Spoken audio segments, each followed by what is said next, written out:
habari za uhakika na zenye mafunzo ya Kiafrika utazipata papa hapa ndani ya Kaka Ken 254. Kaka Ken 254, habari ni hapa. Rais William Ruto amepokea hati za utambulisho za mabalozi 6 wapya leo katika ikulu ya Nairobi, ambao ni Ernest Rwamusyo wa Rwanda, Anthony Louis Kong wa Sudan Kusini, Peter Kakuo Lavahun wa Sierra Leone, Chirajimbu Sanka wa Bangladesh, Erika Alvarez Rodriguez wa Jamhuri ya Dominica na Kaniyo Kiong wa Singapore.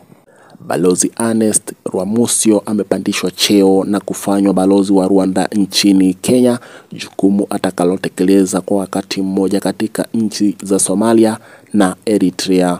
Anawakilisha Rwanda pia katika shirika la Umoja wa Mataifa kuhusu mazingira na lile la makazi katika wadhifa wa kudumu.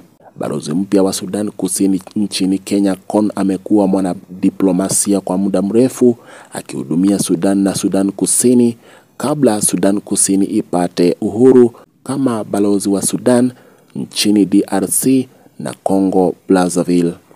Luteni Jenerali Peter Kakuo Lavahun atakuwa mwakilishi wa 3 wa Sierra Leone nchini Kenya na atachukua pia wadhifa wa mwakilishi wa kudumu wa nchi hiyo katika afisi za Umoja wa Mataifa jijini Nairobi, shirika la UNEP na UN Habitat. Kabla ya kuingia wanadiplomasia, Lavahun alihudumu katika sekta ya usalama ambako alipanda cheo hadi akawa mkuu wa jeshi la Sierra Leone.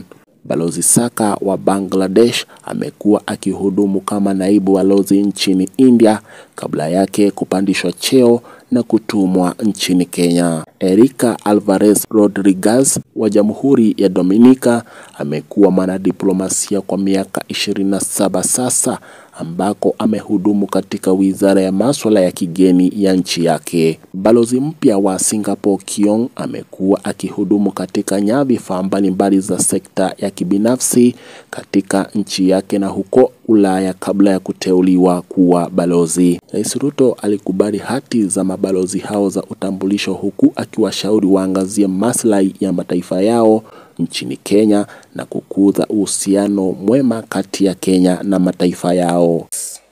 And authorize you to pursue the interests of your country within Kenya's borders.